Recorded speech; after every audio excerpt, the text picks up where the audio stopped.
The Golden Bird. A certain king had a beautiful garden, and in the garden stood a tree which bore golden apples. These apples were always counted, and about the time when they began to grow ripe, it was found that every night one of them was gone. The king became very angry at this, and ordered the gardener to keep watch all night under the tree. The gardener set his eldest son to watch, but about 12 o'clock he fell asleep, and in the morning another one of the apples was missing. Then the second son was ordered to watch, and at midnight he too fell asleep, and in the morning another apple was gone. Then the third son offered to keep watch, but the gardener at first would not let him, for fear some harm should come to him. However, at last he consented, and the young man laid himself under the tree to watch. As the clock struck 12, he heard a rustling noise in the air, and a bird came flying that was of pure gold, and as it was snapping at one of the apples with its beak, the gardener's son jumped up and shot an arrow at it. But the arrow did no harm to the bird, only it dropped a golden feather from its tail, and then flew away. The golden feather was brought to the king in the morning, and all the council was called together. Everyone agreed that it was certainly worth more than all the wealth in the kingdom, but the king said, "One feather is of no use to me.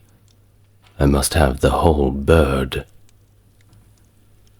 Then the gardener's eldest son set out and thought to find the golden bird very easily, and when he had gone but a little way, he came to a wood, and by the side of the wood he saw a fox sitting.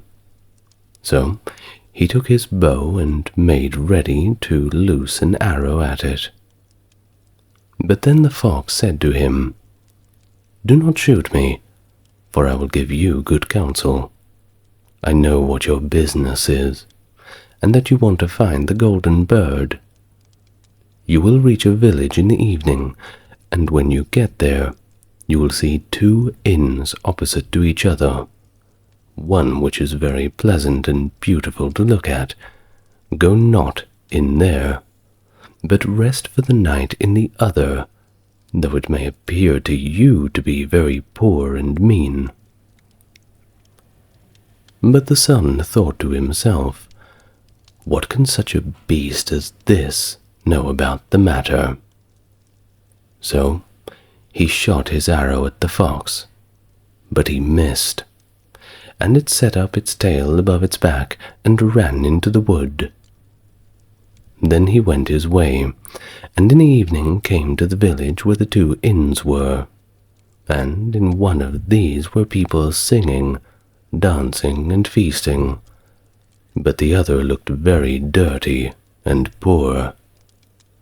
"I should be very silly," said he, "if I went to that shabby house and left this charming place." So he went into that good smart house, and ate and drank at his ease, and forgot the bird, and his country too. Time passed on, and as the eldest son did not come back, and no tidings were heard of him, the second son set out, and the same thing happened to him. He met the fox, who gave him the good advice, but when he came to the 2 inns, his eldest brother was standing at the window where the merrymaking was, and called him to come in, and he could not withstand the temptation, thus went in, and forgot the golden bird, and his country in the same manner. Time passed on again, and the younger son soon too wished to set out into the wide world to seek this golden bird. But his father would not listen to it for a long while, for he was very fond of his son, you see, and was afraid that some ill luck may befall him also, and prevent his coming back. However, at last it was agreed that he indeed should go, for he would not rest at home, and as he came to the wood, he met the fox, and heard the same good counsel. But he was thankful to the fox, and did not attempt his life as his brothers had done. So the fox said, "Sit upon my tail, and you will travel faster." So he sat down, and the fox began to run, and away they went over stock and stone, so quick that their hair whistled behind them in the wind. When they came to the village, the son followed the fox's counsel, and without looking about him, went directly to the shabby inn, and rested there all night at his ease. In the morning came the fox again, and met him as he was beginning his journey, and said, "Go straight forward, till you come to a castle, before which lie a whole troop of soldiers, fast asleep and snoring. Take no notice of them, but go inside, and pass on till you come to a room, where the golden bird sits in a wooden cage. Close by it stands by a beautiful golden cage, but do not try to take the bird out of the shabby cage and put it into the handsome one, otherwise you will repent it." Then the fox stretched out his tail once more, and the man sat himself down, and away they went over stock and stone, till their hair whistled behind them in the wind. Before the castle gate all was as the fox had said. So the son went in, and found the chamber where the golden bird hung in a wooden cage, and below stood the golden cage, and the 3 golden apples that had been lost were lying close by it. Then thought he to himself, "It will be a very droll thing to bring away such a fine bird in this shabby cage, wouldn't it?" So he opened the door, took a hold of it, and put it into the golden cage. But the bird set up such a loud scream that all of the soldiers awoke, and they took him prisoner and carried him before the king. The next morning the court sat to judge him, and when all was heard, they sentenced him to die, unless he should bring the king the golden horse, which could run as swiftly as the wind, and if he could manage to do this, he was to have the golden bird given him for his own. So he set out once more on his journey, sighing and in great despair, when on a sudden his friend the fox met him, and said, "You see now what has happened on account of your not listening to my counsel. I will still, however, tell you how to find the golden horse, if you will do as I bid you. You must go straight on till you come to the castle where the horse stands in his stall. By his side will lie the groom, fast asleep and snoring. Take away the horse quietly, but be sure to put the old leathern saddle upon him, and not the golden one that is close by it." Then the son sat down on the fox's tail, and away they went over stock and stone, till their hair whistled in the wind behind them. All went right, and the groom lay snoring with his hand upon the golden saddle. But when the son looked at the horse, he thought it such a great pity to put the leathern saddle upon it. "I will give him the good one," said he. "I am sure he deserves it." As he took up the golden saddle, the groom awoke and cried out so loud that all the guards ran in and took him prisoner. And in the morning he was again brought before the court to be judged, and was sentenced to die. But it was agreed that if he could bring thither the beautiful princess, he should live, and have the bird and the horse given him for his own. Then he went his way very sorrowful. But the old fox came and said, "Why did you not listen to me?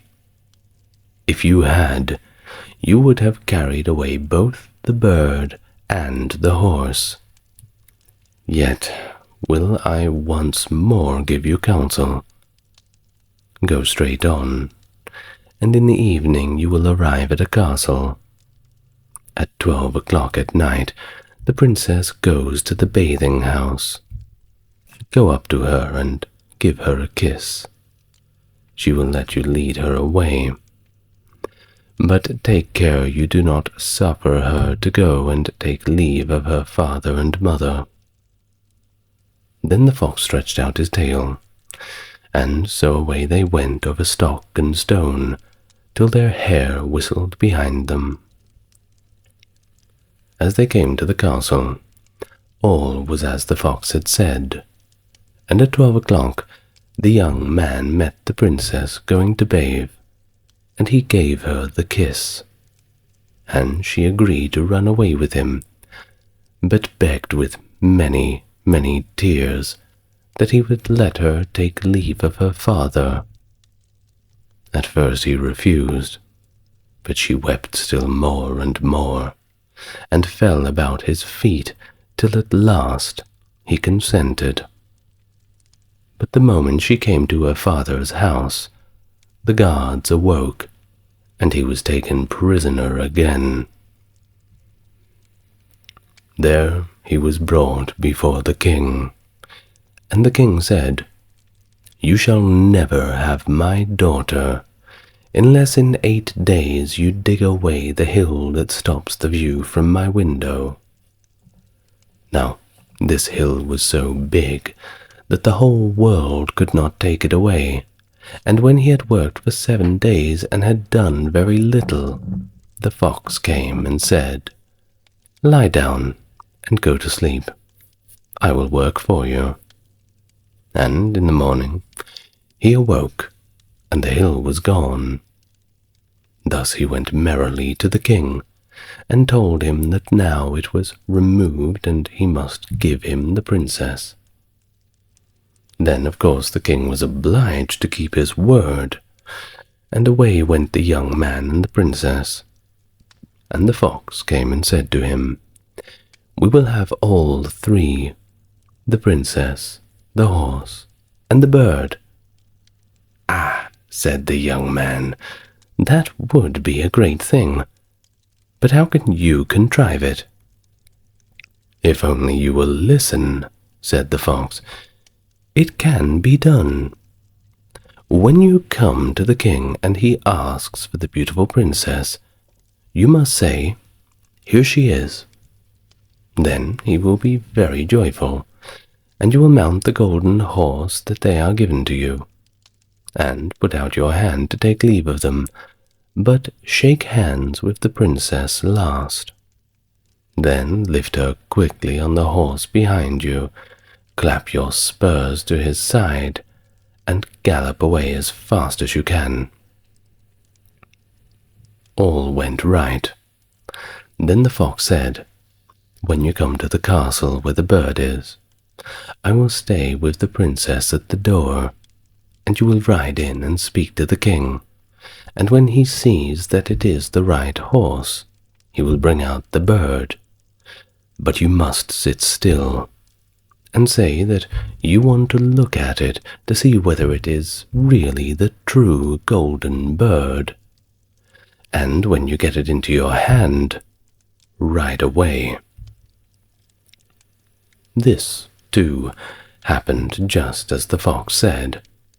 They carried off the bird. The princess mounted again, and they rode on to a great wood. Then the fox came and said, "Pray, kill me, and cut off my head and my feet." But the young man refused to do such a thing. So the fox said, "I will at any rate give you good counsel. Beware of two things. Ransom no one from the gallows, and sit down by the side of no river." Then away he went. Well, thought the young man, it is no hard matter to keep that advice. He rode on with the princess, till at last they came to the village where he had left his two brothers. And there he heard a great noise and uproar, and when asked what was the matter, the people said, "2 men are going to be hanged." As he came nearer, he saw that the 2 men were his brothers, who had turned robbers. So he said, "Cannot they in any way be saved?" But the people said no, unless he would bestow all his money upon the rascals and buy their liberty. Then he did not stay to think about the matter, but paid what was asked, and his brothers were given up, and went on with him towards their home. And as they came to the wood where the fox first met them, it was so cool and pleasant that the 2 brothers said, "Let us sit down by the side of the river and rest a while, to eat and to drink." So he said, "Yes," and forgot the fox's counsel, and sat down by the side of the river, and while he suspected nothing, they came behind and threw him down the bank, and took the princess, the horse, and the bird, and went home to the king, their master. And they said, "All this we have won by our labor." Then there was great rejoicing made, but the horse would not eat, the bird would not sing, and the princess wept. The youngest son fell to the bottom of the river's bed, but luckily it was nearly dry, but his bones were almost broken, and the bank was so steep that he could find no way to get out. Then the old fox came once more and scolded him for not following his advice, otherwise no evil would have befallen him. "Yet," said he, "I cannot leave you here, so lay a hold of my tail and hold fast." Then he pulled him out of the river and said to him as he got up onto the bank, "Your brothers have set watch to kill you, if they find you in the kingdom." So he dressed as a poor man, and came secretly to the king's court, and was scarcely within the doors when the horse began to eat, and the birds to sing, and the princess left off weeping. Then he went to the king, and told him all his brothers' roguery, and they were seized and punished, and he had the princess given to him again, and after the king's death he was heir to his kingdom. A long while after, he went to walk one day in the wood, and the old fox met him, and he besought with him with tears in his eyes to kill him, and cut off his head and his feet. And at last he did so, and in a moment the fox was changed into a man, and turned out to be the brother of the princess, who had been lost a great many, many years.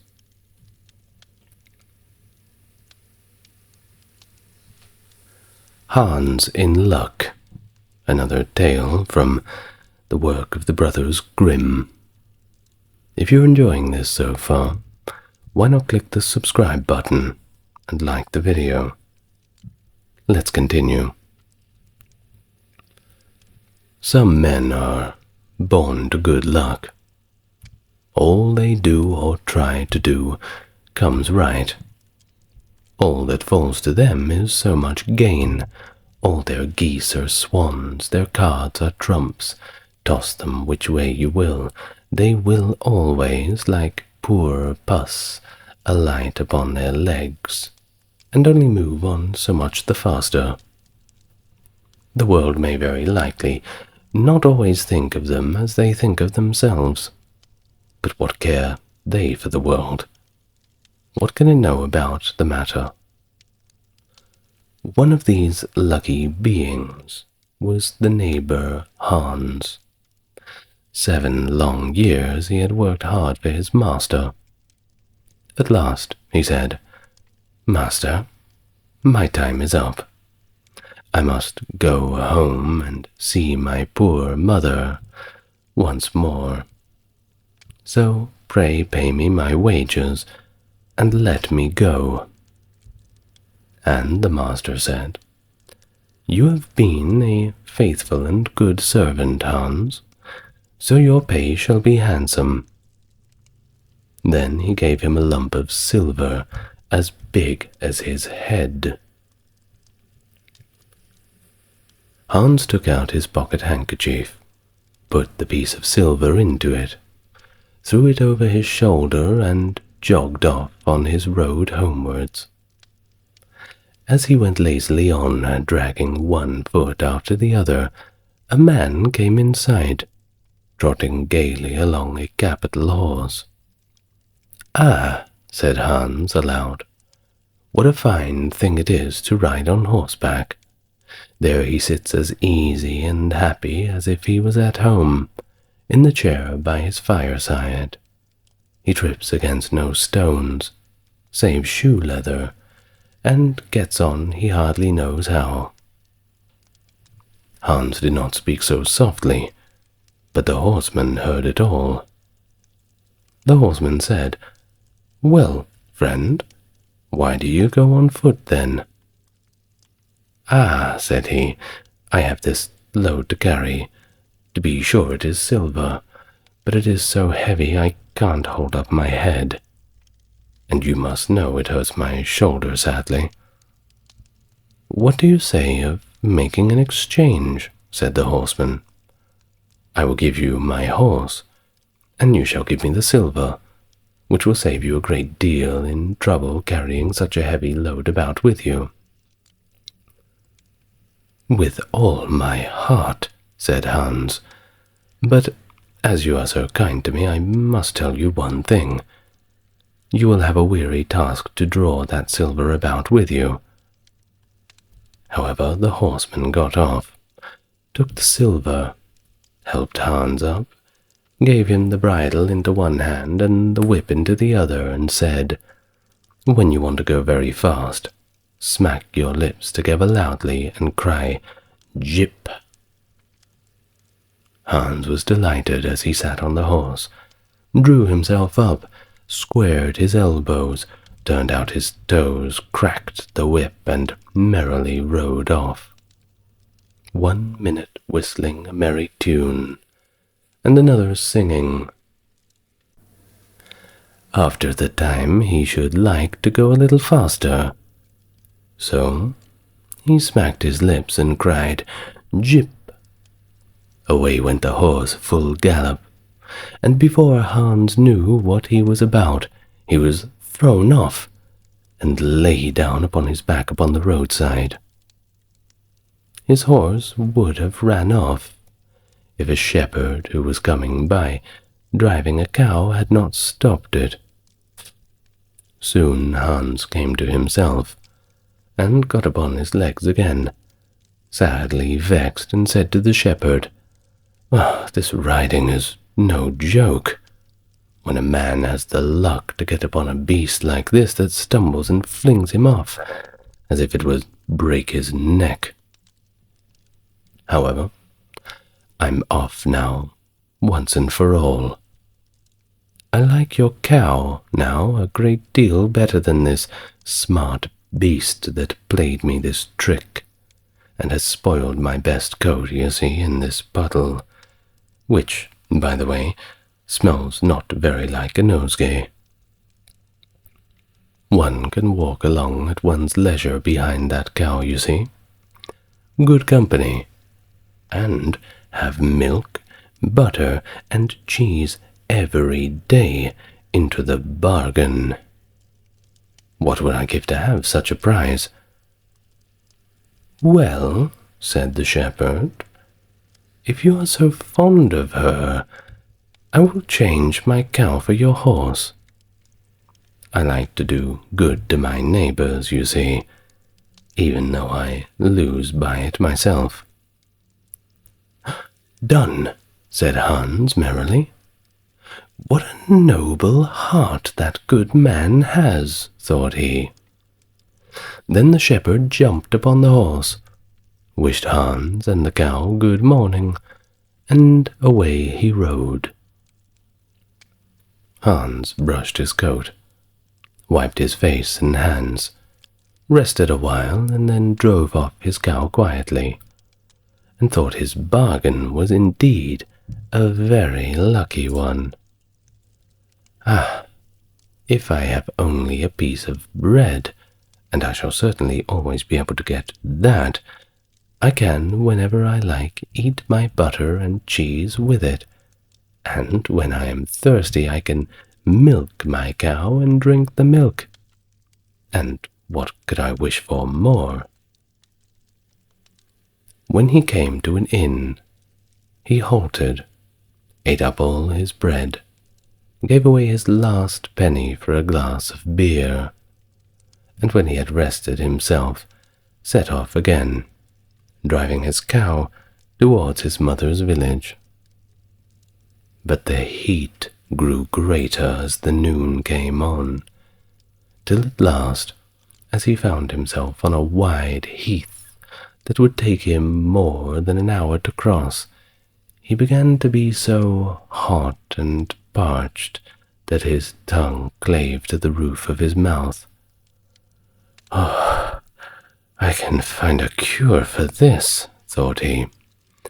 "Now I will milk my cow and quench my thirst." So he tied her to the stump of a tree, and held his leathern cap to milk into. But not a drop was to be had. Who would have thought that this cow, which was to bring him milk and butter and cheese, was all that time utterly dry? Oh, Hans had not thought of looking into that. While he was trying his luck in milking, and managing the matter very clumsily, I might say, the uneasy beast began to think he was very troublesome, and at last gave him such a kick on the head as to knock him down, and there he lay a long while, completely senseless. It was fortunate that a butcher's soon came along, driving a pig in a wheelbarrow. "What is the matter with you, my man?" said the butcher, as he helped him up. Hans told him what had happened. Now he was dry and wanted to milk his cow, but he found that the cow was drier than him.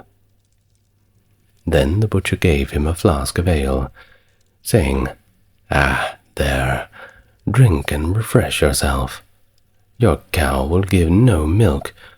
Don't you see she is an old beast, good for nothing but the slaughterhouse?" "Alas, alas," said Hans, "who would have thought it? What a shame to take my horse and give me only a dry cow. If I kill her, what will she be good for? I hate cow beef. It is not tender enough for me. If it were a pig, now, like that fat little gentleman you are driving along at his ease, one could certainly do something with it. It would, at any rate, make good sausages, wouldn't it now?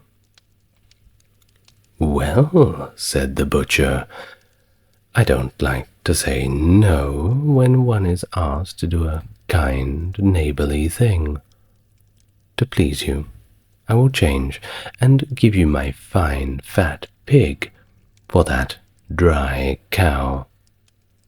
And taking the pig off the wheelbarrow, drove it away, holding it by the string that was tied to its leg.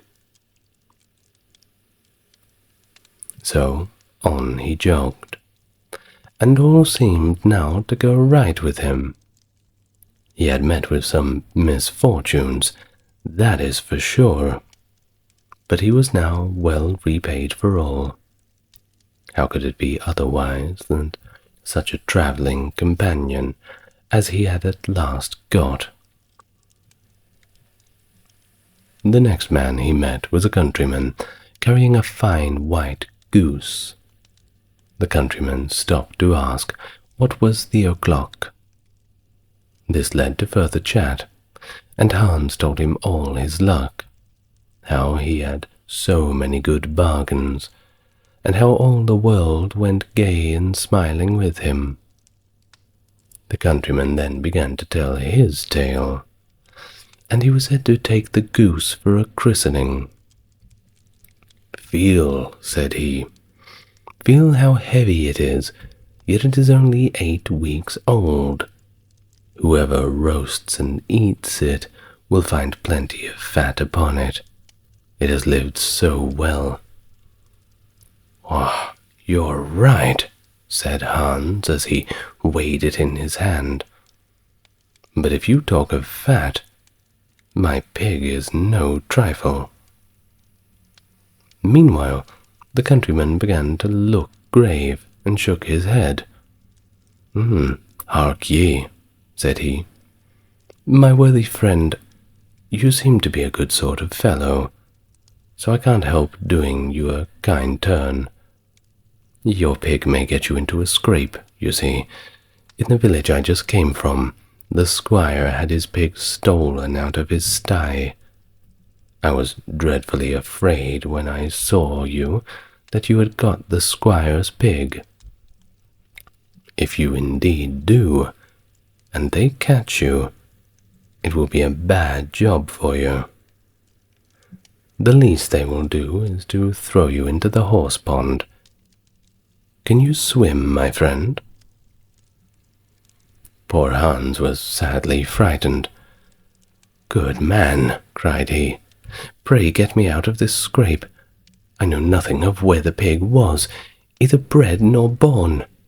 But he may have been the squire's for aught I can tell you. You know this country better than I do. Take my pig and give me the goose. I ought to have something into the bargain, said the countryman. Give a fat goose for a pig indeed. 'Tis not everyone who would do so much for you as that. However, I will not be hard upon you, as you are in trouble. Then he took the string in his hand, and drove off the pig by a side path, while Hans went on his way homewards, free from care. After all, he thought, that chap is pretty well taken in. I don't care whose pig it is, but wherever it came from, it has been a very good friend to me. I have much the best of the bargain. First, there will be a capital roast, yes, and then the fat will find me in goose grease for 6 months. And then there are all the beautiful white feathers. Ah, yes, the beautiful white feathers. I will put them into my pillow. I am sure to sleep soundly without rocking. Oh, how happy my mother is going to be. Talk of a pig, indeed. Give me a fine fat goose." As he came to the next village, he saw a scissor grinder with his wheel, working and singing. Hans stood looking on for a while, and at last said, "You must be well off, Master Grinder. You seem so happy at your work." "Yes," said the other, "mine is a golden trade. A good grinder never puts his hand into his pocket without finding money into it. But where did you get that beautiful goose?" "I did not buy it. I gave a pig for it." "And where did you get that pig?" "I gave a cow for it." "And the cow?" "I gave a horse for it." "And the horse?" "Oh, I gave a lump of silver for that, as big as my head." And the silver?" "Oh, yes, the silver. You see, I worked hard for 7 long years to get that." "You have been thriven well into the world hitherto," said the grinder. "Now if you could find money in your pocket, whenever you put your hand into it, your fortune would be made." "Very true. But how is it that you managed?" "How? Why, you must turn grinder like myself," said the other. "You only want a grindstone. The rest will come of itself. Here is one that is by little worse for wear. I would not ask more for the value of your goose for it. Will you buy it?" "How can you ask?" said Hans. "I shall be the happiest man in the world. If I could have money whenever I put my hand into my pocket, what could I want more? There's the goose." "Now," said the grinder, as he gave him a common rough stone that laid by his side, "this is a most capital stone, my friend. Do but work it well enough, and you can make an old nail cut with it." Hans took the stone and went his way with a light heart. His eyes sparkled for joy, and he said to himself, Surely I must have been born in a lucky hour. Everything I could want or wish for comes to itself. People are so kind. They seem really to think I do them a favor in letting them make me rich and giving me such good bargains." Meanwhile, he began to be tired, and hungry too, for he had given away his last penny in his joy at getting the cow. At last, he could go no further, for the stone tired him sadly, and he dragged himself to the side of a river, that he might take a drink of water and rest for a while.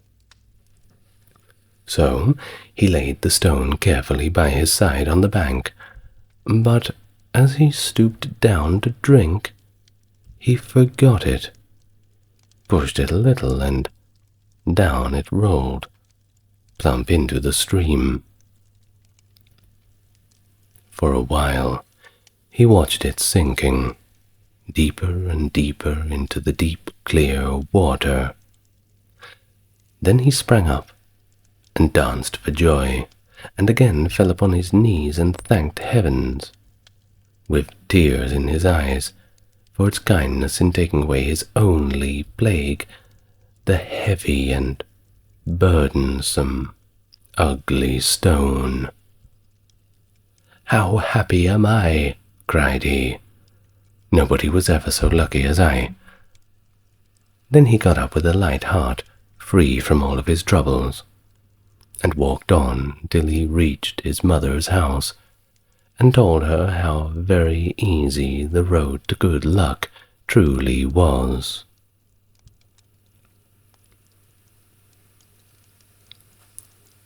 Okay, let's go on to the next one. This tale is called Jorinda and Jorindel. Perhaps you've heard it.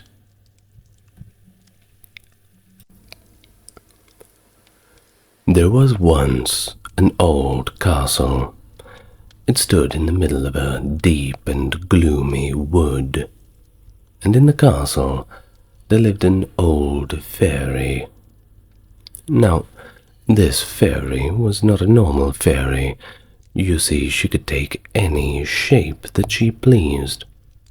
All the day long she flew about in the form of an owl, or crept about the country like a cat. But at night she always became an old woman again.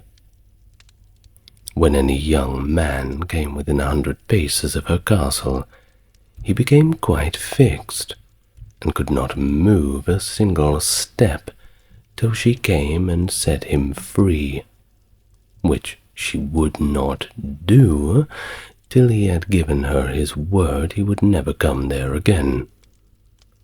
But when any pretty maiden came within that space, she was changed into a bird, and the fairy put her into a cage, hung her up in a chamber in the castle. There were 700 of these cages hanging in that castle, and all with beautiful, singing birds within them.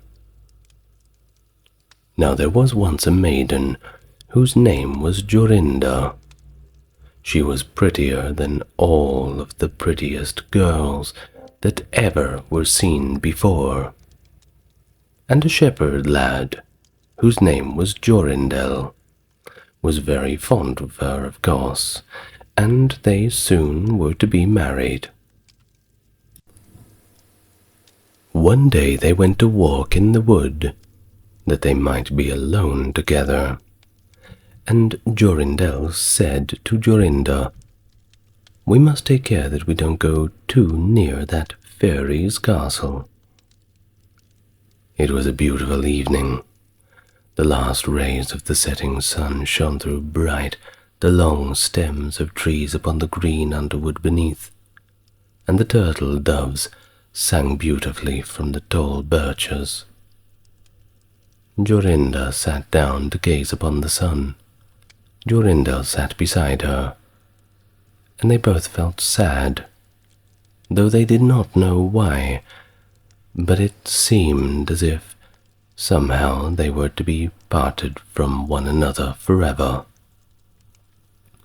They had wandered a long way, and when they looked to see which way they should go home, they found themselves at a loss. They didn't know what path to take. The sun was setting fast, and already half its circle had sunk beneath the hill. Jorindel, on a sudden, looked behind him, and saw through the bushes that they had, without knowing it, sat down close under the old walls of the castle. And then he shrank for fear, turned pale and trembled, as Jorinda was gleefully singing. But her singing had stopped suddenly. Jorindel turned to see the reason, and beheld his Jorinda changed into a nightingale, so that her song ended with a mournful jug, jug. An owl with fiery eyes flew 3 times around them, and 3 times the owl hooted out. Jorindel was frozen. He could not move. He stood fixed as if he was a stone, and could neither weep nor speak nor stir hand or foot. And now the sun went quite down. The gloomy night came. The owl flew into a bush, and a moment after the old fairy came forth, pale and meagre, with staring eyes, and a nose and chin that almost met one another. She mumbled something to herself, seized the nightingale, and went away with it in her hand. Poor Jorindel saw the nightingale was gone, but what could he do? He could not speak. He could not move from the spot from where he stood. At last the fairy came back and sung with a hoarse voice, "Till the prisoner is fast, and her doom is cast, there stay, oh stay. When the charm is around her, and the spell has bound her, hie away, away." On a sudden Jorindel found himself free. Then he fell on his knees before the fairy, and prayed her, "Please give me back my dear Jorinda." But the fairy laughed at him, and said she would never give her away. He will never see her again. And then she went back to her castle.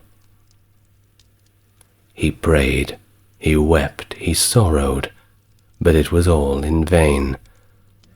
"Alas," he said, "what will become of me?" He could not go back to his own home, so he went to a strange village, and employed himself in keeping sheep. Many a time did he walk round and round as near as the hutted castle as he dared go, but all in vain. He heard or saw nothing of his beloved Jorinda. At last he dreamt one night that he found a beautiful purple flower, and that in the middle of it lay a costly pearl. And he dreamt that he plucked the flower and went with it in his hand into the castle, and that everything he touched with it was indeed disenchanted, and that there he found his beautiful Jorinda again.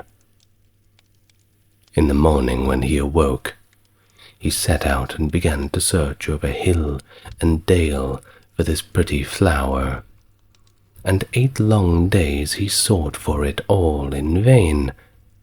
But on the 9th day, early in the morning sunlight, he found the beautiful purple flower, and in the middle of it was a large dewdrop, as big as a costly pearl.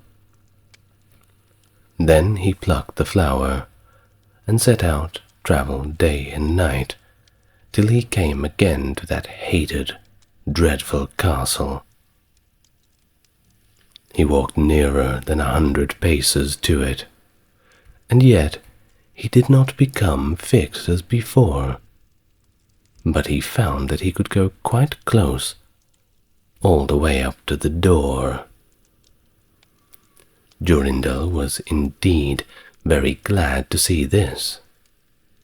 Then he touched the door with the flower, and remarkably it sprang open, so that he went in through the court and listened when he heard so many birds singing. At last he came to the chamber where the fairy sat, with 700 birds in the 700 cages. When she saw Jorindel, she flew into a rage, screamed with anger. But she could not come within 2 yards of him, for the flower he held in his hand was his safeguard. He looked around at the birds, but oh alas, there were many, many nightingales. And how then shall he find which one is his beloved Jorinda? While he was thinking of what to do, he saw the fairy had taken down one of the cages, and was making the best of her way through the door. He ran after her, touched the cage with the flower, and Jorinda stood before him. He threw her arms around his neck, and looking as beautiful as ever, as beautiful as when they walked together in that wood so long, long ago. Then he touched all the other birds with the flower, so they all took their old forms again. And he took Jorinda home, where they were finally married, and lived happily together for many, many years, and so did a good many of the other lads, whose maidens had been forced to sing in the old fairies' cages by themselves, much longer than they liked. The Travelling Musicians. Another tale from the Brothers Grimm. An honest farmer once had a donkey that had been a faithful servant to him for a great many, many years, but it was now growing old, and every day more and more unfit for work. His master, therefore, was tired of keeping him, and began to think of putting an end to him. But the donkey, who saw that some mischief was indeed in the wind, took himself slyly off, and began his journey toward the great city. For there, thought he, I may turn musician. After he had travelled a little way, he spied a dog laying by the roadside and panting as if he were tired. "What makes you pant so, my friend?" said the donkey. "Alas," said the dog, "my master was going to knock me on the head, because I am old and weak, you see, and can no longer make myself useful to him in hunting. So, well, I ran away. But what can I do to earn my livelihood?" "Hark ye," said the donkey, "I am going to the great city to turn musician. Suppose you go with me, and try what you can do in the same way." Well, the dog said that he was willing, and merrily they jogged on together. They had not gone far before they saw a cat sitting in the middle of the road, making a most rueful face. "Pray, my good lady," said the donkey, "what's the matter with you? You look quite out of spirits." "Ah, me," said the cat. "How can one be in good spirits when one's life is in danger?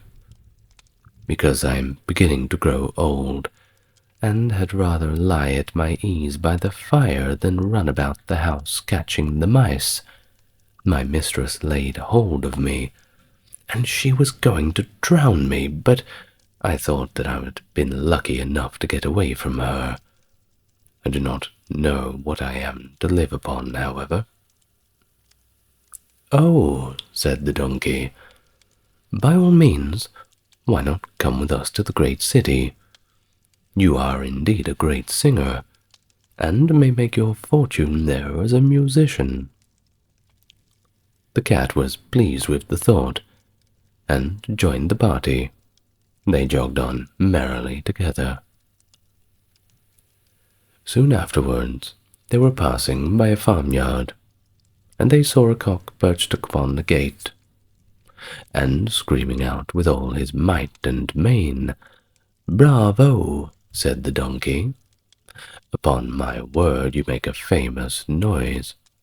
Pray, what is all this about?" "Why," said the cock, "I was just now saying that we should have fine weather for our washing day, and yet my mistress and the cook don't thank me for my pains, but threaten to cut my head off tomorrow and make broth of me for the guests that are coming on Sunday." "Heaven forbid," said the donkey. "Pray come with us, master.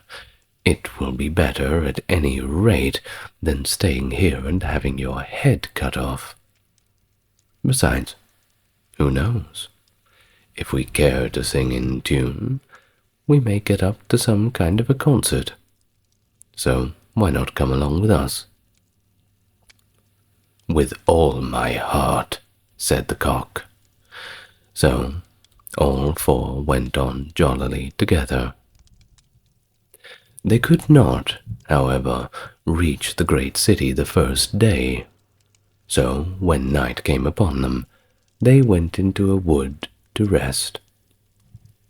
The donkey and the dog laid themselves down under a great tree, and the cat climbed up into the branches, while the cock, thinking that the higher he sat, the safer he should be, flew up to the very top of the tree, and then, according to his custom, before he went to sleep, looked out on all sides of him, just to see if everything was all well. In doing this, he saw afar off something bright and shining, and calling to his companion, said, "There must be a house no great way off, for I see a light." "If that be the case," said the donkey, "we had better change our quarters, for our lodging is not the best in the world." "Besides," added the dog, "I should not be the worse for a bone or two, or maybe even a bit of meat." And so they walked off together towards the spot where the cock had seen the light, and even as they drew near, it became larger and brighter, till at last they came to a house in which a gang of robbers lived. The donkey, being the tallest of the company, marched up to the window and peeped inside. "Well, donkey, what do you see?" said the cock. "What do I see?" replied the donkey. "Why, I see a table spread with all kinds of good things, and robbers sitting around it. Oh, they are making merry." "Well, that would be a noble lodging for us," said the cock. "Yes," said the donkey, "if only we could get in." So they consulted together how they should contrive to get the robbers out, and at last they hit upon a plan. You see, the donkey placed himself upright on his hind legs, with his forefeet resting against the window. The dog got upon his back. The cat scrambled up the dog's shoulders, and the cock flew up and sat on the cat's head. When all was ready, a signal was given, and they began their music. The donkey brayed, the dog barked, the cat meowed, and the cock screamed. And then they all broke through the window at once, and came tumbling down into the room, amongst the broken glass, and with a most hideous clatter. The robbers, who had not been a little frightened by the opening concert, had now no doubt that some frightful hobgoblin had broken in upon them, and they scampered away as fast as they could. The coast once clear, our travellers soon sat down and dispatched what the robbers had left, with as much eagerness as they had not expected to eat again for a long, long time. As soon as they had satisfied themselves, they put out the lights, and each one sought out a resting place to their very own specific liking. The donkey laid himself down upon a heap of straw in the yard. The dog stretched himself upon a mat behind the door. The cat rolled herself up upon the hearth before the warm, warm ashes, and the cock perched upon a beam on top of the house. And as they were all rather tired with their journey, they soon all were fast asleep.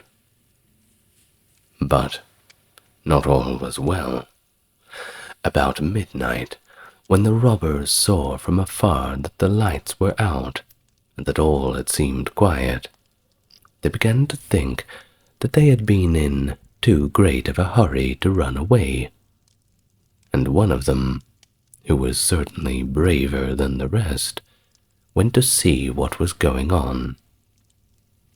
Finding everything still, He marched into the kitchen and groped about until he found a match in order to light a candle, and then, espying the glittering, fiery eyes of the cat, he mistook them for live coals, and he held a match to them to light it. But the cat, not understanding this joke, sprang at his face and spat and scratched him. This, of course, frightened him dreadfully, and away he ran to the back door. But there the dog jumped out and bit him in the leg, and as he was crossing over the yard, the donkey kicked him, and the cock, who had been awakened by the noise, crowed with all his might, a dreadful, blood-curdling crow. At this the robber ran back as fast as he could to his comrades, and told the captain how a horrid witch had gotten into the house, and had spat at him, and scratched at his face with her long bony fingers, how a man with a knife in his hand had hidden himself behind the door, and stabbed him in the leg, how a black monster stood in the yard, and struck him with a club, and how the devil had sat upon the top of the house and cried out, "Throw the rascal up here." After this, the robbers never dared to go back to the house. But the musicians, well, they were so pleased with their quarters that they took up their abode there, and there they are, I dare say, at this very day.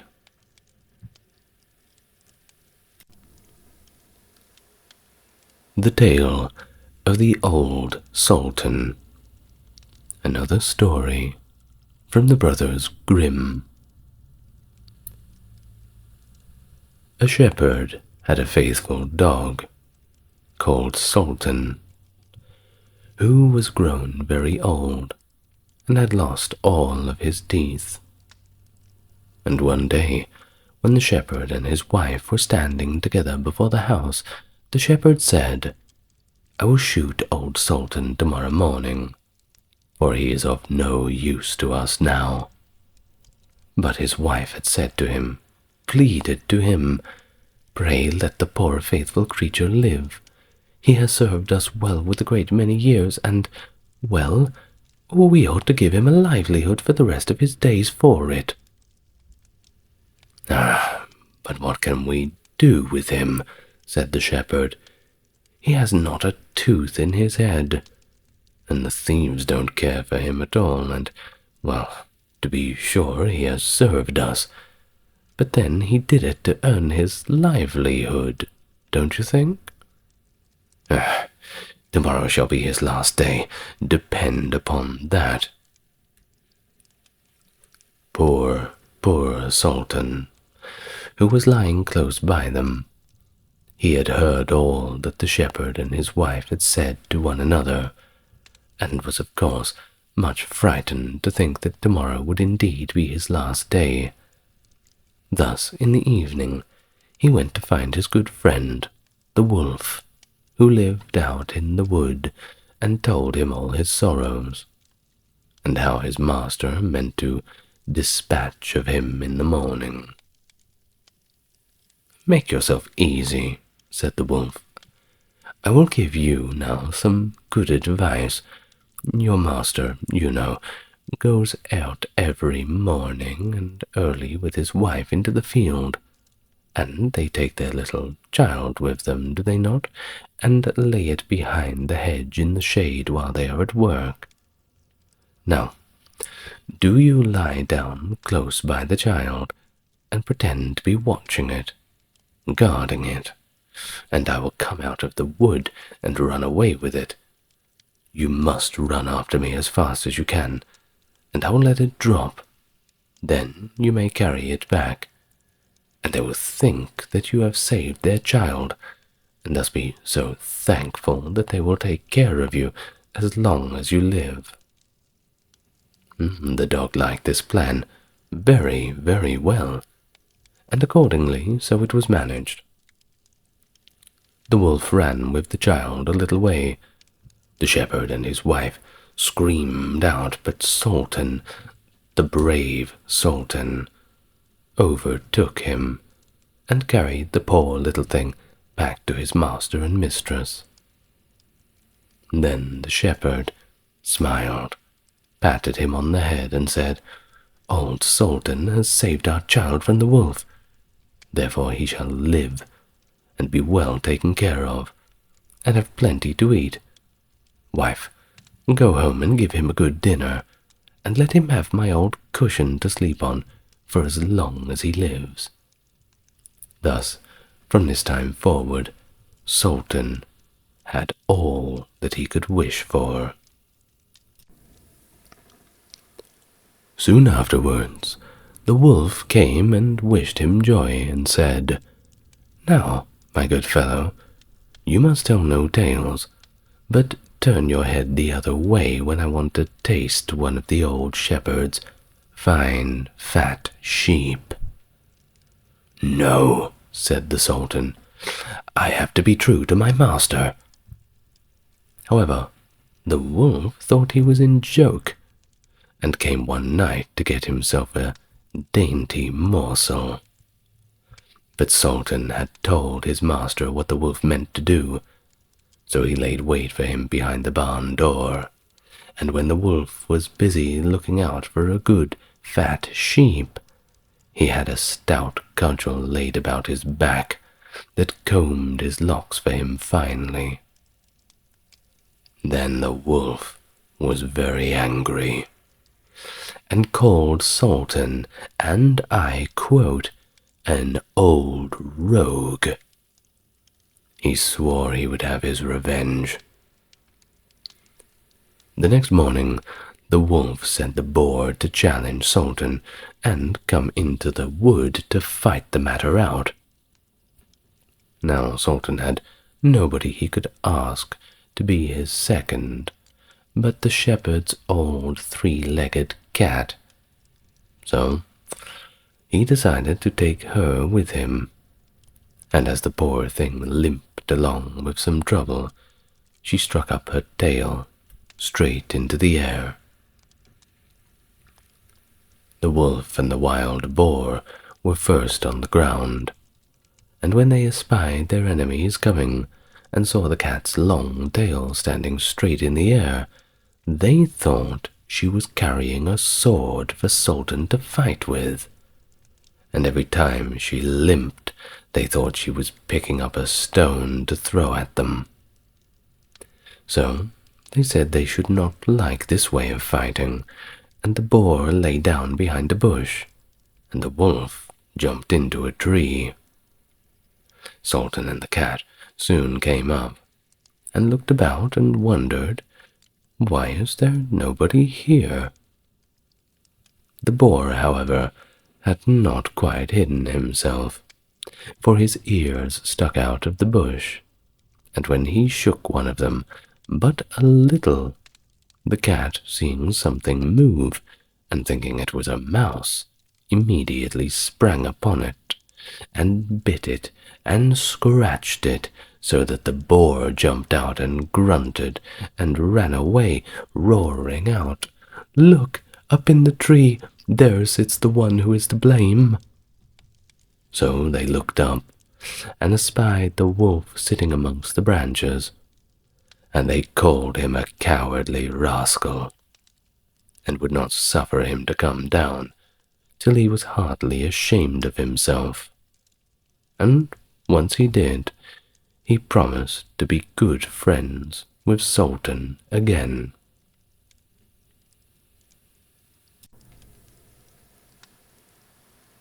The Tale of the Straw, the Coal, and the Bean, from the Tales of the Brothers Grimm. In a village dwelt a poor old woman, who had gathered together a dish of beans and wanted to cook them. So she made a fire on her hearth, and that it might burn the quicker, she lighted it with a handful of straw. When she was emptying the beans into the pan, one dropped without her observing it, and lay on the ground beside a straw, and soon afterwards a burning coal from the fire leapt down to the two. Then the straw began and said, "Dear friends, from whence do you come here?" The coal replied, "I fortunately sprang out of the fire, and if I had not escaped by sheer force, my death would have been certain. I should have been burnt to ashes." The bean said, "I too have escaped with a whole skin, but if the old woman had got me into the pan, I should have been made into broth without any mercy, I dare say, like my comrades." "And would a better fate have fallen to my lot?" said the straw. "The old woman had destroyed all my brethren. In fire and smoke she did it. She seized 60 of them all at once, and took their lives. I, however, quite luckily slipped through her fingers." "But what are we to do now?" said the coal. "I think," answered the bean, "well, I think that, as we have been so fortunate to escape death, we should keep together like good companions, and lest a new mischance should overtake us here, we should go away together and repair to a foreign country of some sort." The proposition pleased the two others, and they set out on their way together. Soon, however, they came to a little brook, and as there was no bridge or footplank, they did not know how to get over it. The straw, however, hit on a good idea, and said, "I will lay myself straight across. That could work, and you can then walk over me, as if I were a bridge." The straw therefore stretched itself from one bank to the other, and the coal, who was of an impetuous disposition, we may say, tripped quite boldly on the newly built bridge. But when she had reached the middle, and heard the water rushing beneath her, she was, after all, afraid, and she stood still, venturing no farther. The straw, however, began to burn, broke into 2 pieces, and fell into the stream. The coal slipped after her, hissed when she got into the water, and, well, breathed her last.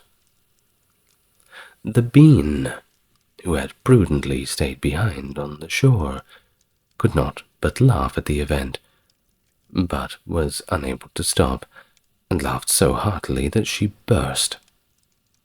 It would have been all over with her likewise, if, by good fortune, a tailor who was travelling in search of work had not sat down to rest by the brook. As he had a compassionate heart, he pulled out his needle and thread, and sewed her back together.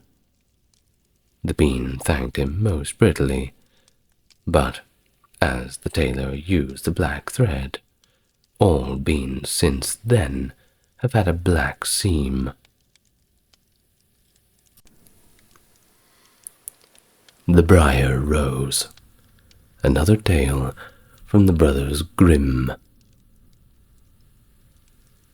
A king and a queen, once upon a time, reigned in a country a great way off, where there were in those days a great many fairies. Now, this king and queen were fortunate enough to have plenty of money, and with that plenty of fine clothes to wear, and plenty of good things to eat, plenty of good things to drink, and a coach to ride out in every day. But, though they had been married many years, they were yet to have children, and this grieved them both very much indeed. But one day, as the queen was walking by the side of the river, at the bottom of the garden she saw a poor little fish that had thrown itself out of the water and lay gasping and nearly dead on the bank. Then the queen took pity on the poor thing and threw it back again into the river, and before it swam away it lifted its head out of the water and said, "I know what your wish is, and it shall be fulfilled in return to your kindness to me. You will soon have a daughter."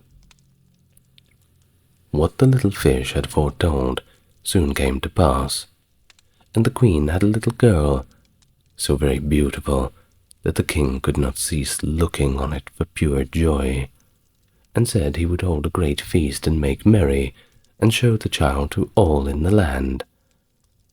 So he asked his kinsmen, nobles, friends, and neighbors.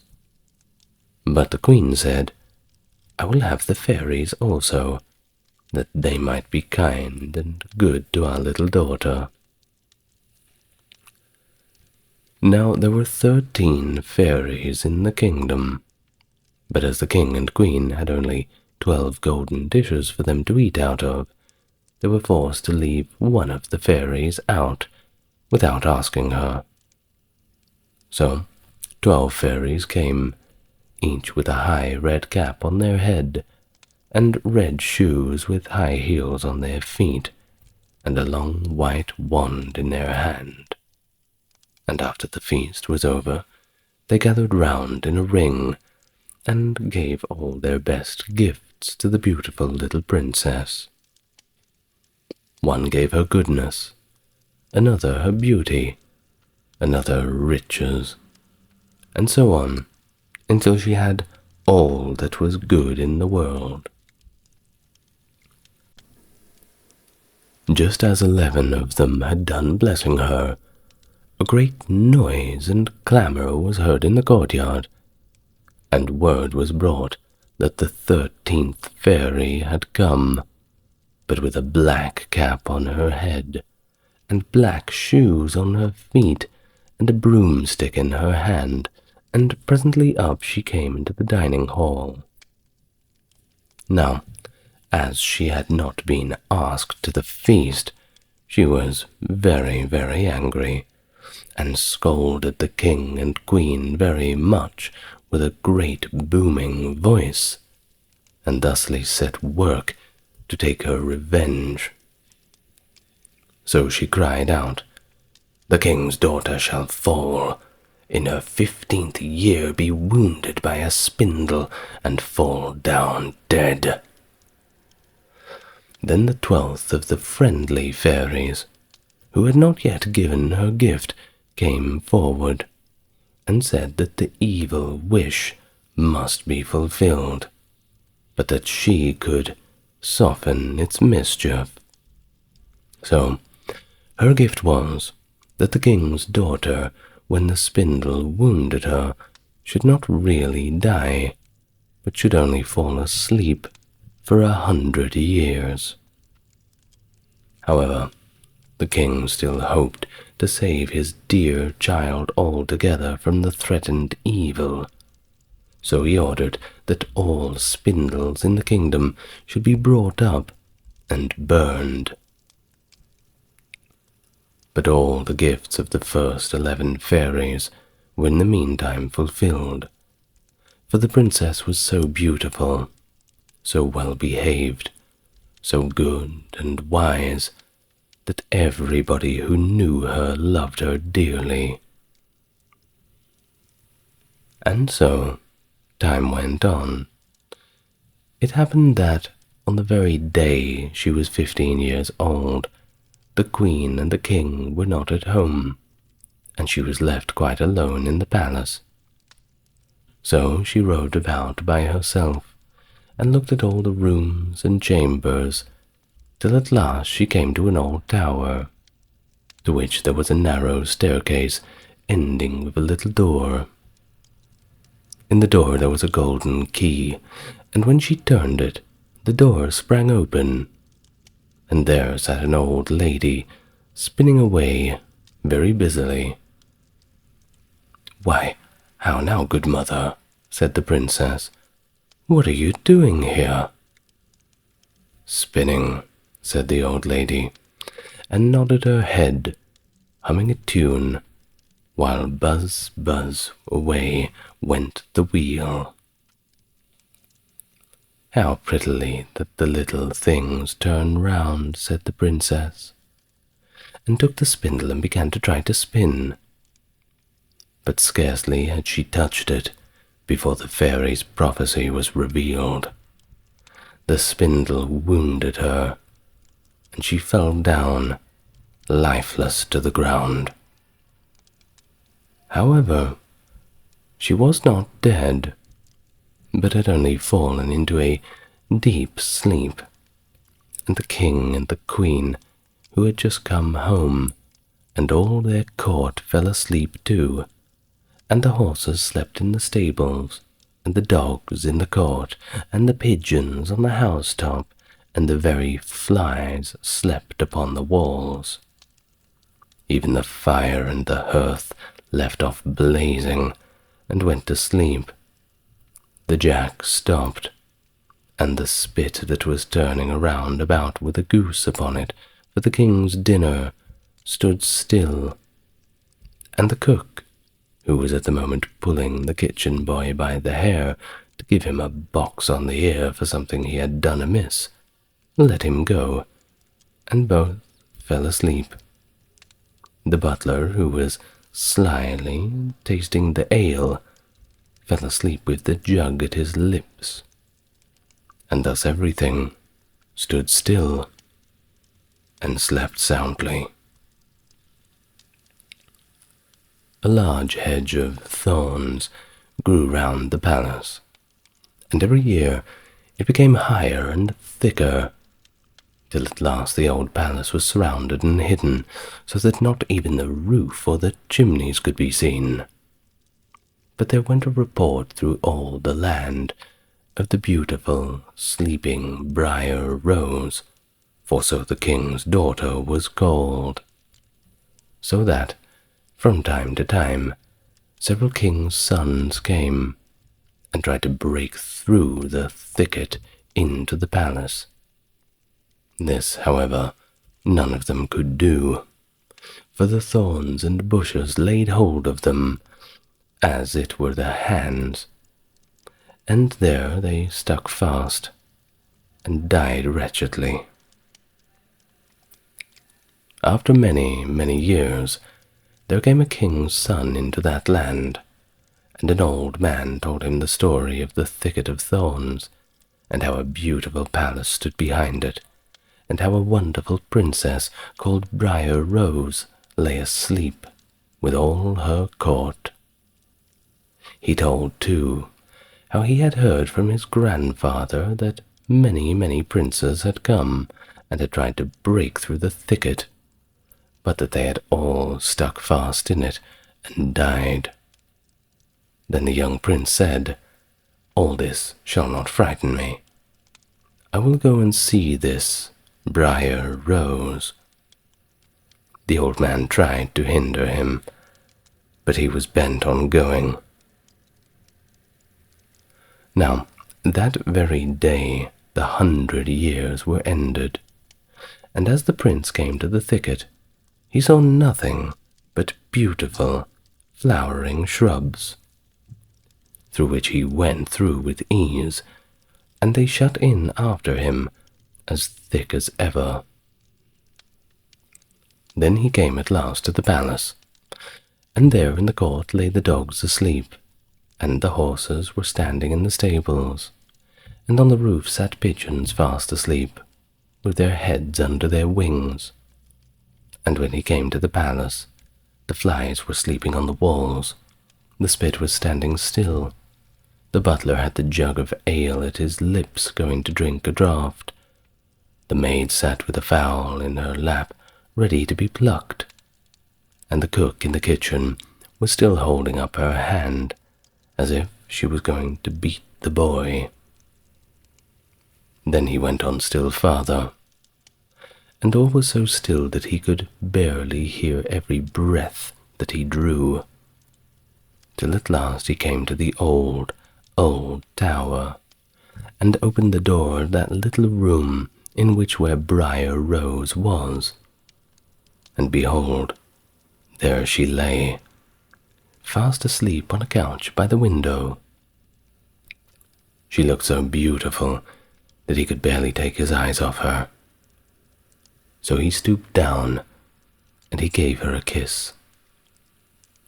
But the moment he kissed her, she opened her eyes and awoke, and she smiled upon him, and they went out together, and soon the king and the queen also awoke, and all the court, and gazed upon each other with the greatest of wonder and a lot of confusion. And all the horses shook themselves, and the dogs jumped up and barked. The pigeons took their heads from under their wings and looked about and flew into the fields, and the flies on the walls buzzed again. The fire in the kitchen blazed up, round went the jack and round went the spit, with the goose for the king's dinner upon it. The butler finished his draught of ale, the maid went on plucking the fowl, and the cook gave the boy a box on his ear. And then the prince and Briar Rose were married, and the wedding feast was given, and they lived happily together for all their days.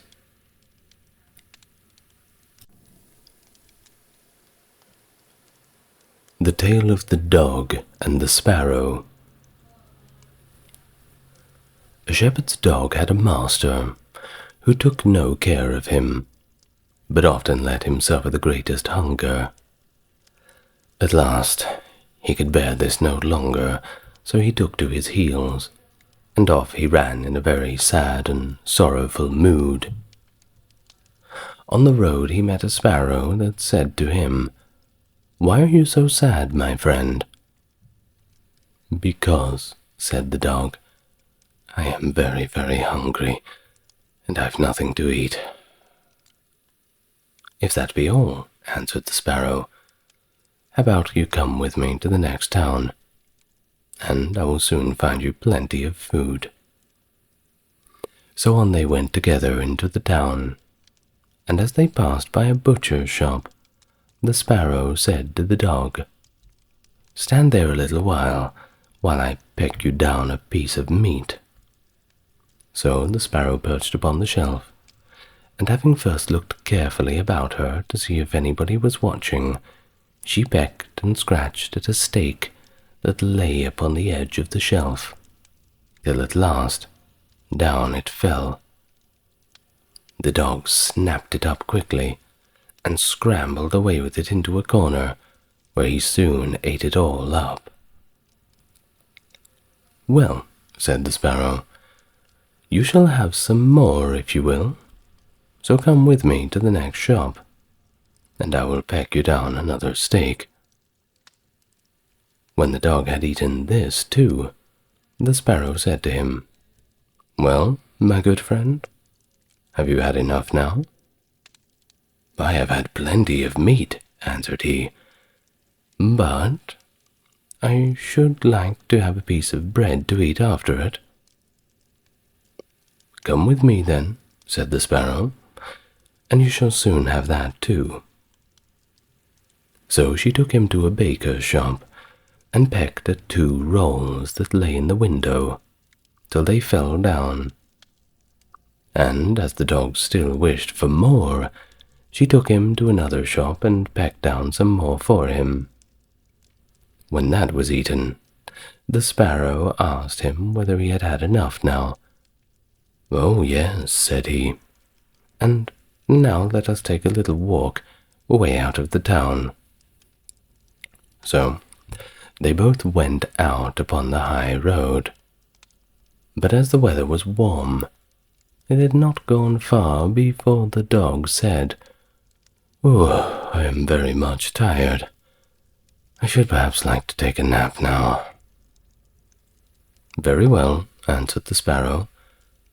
"Do so, and in the meantime I will perch upon that bush." So the dog stretched himself out on the road and fell fast asleep. Whilst he slept, there came by a carter, with a cart drawn by 3 horses, and loaded with 2 casks of wine. The Sparrow, seeing that the carter did not turn out of the way, but would go on in the track and which the dog laid, so as to drive over him, called out, "Stop, stop, Mr. Carter, or it shall be the worse for you." But the carter, grumbling to himself, "You make it worse for me indeed. What can you do?" cracked his whip, and drove his cart over the poor little dog, so that the heavy wheels had crushed him. "There," cried the Sparrow, "thou cruel villain, thou hast killed my friend the dog. Now you mind what I say. This deed of thine shall cost thee all thou art worth." "Do your worst, and welcome," said the brute. "What harm can you do to me?"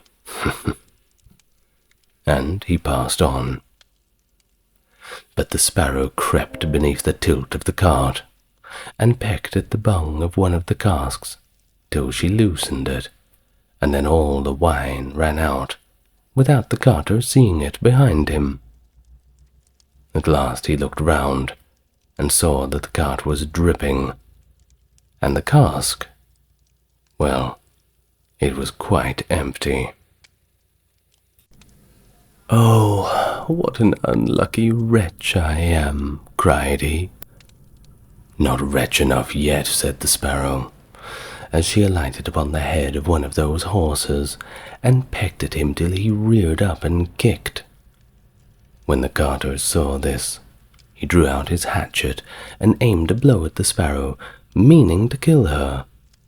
But she flew away, and the blow fell upon the poor horse's head with such force that he fell down dead. "Unlucky wretch that I am," cried he. "Not wretch enough yet," said the Sparrow. And as the carter went on with the other 2 horses, she again crept under the tilt of the cart, and pecked out the bung of the second cask, so that all of the wine ran out.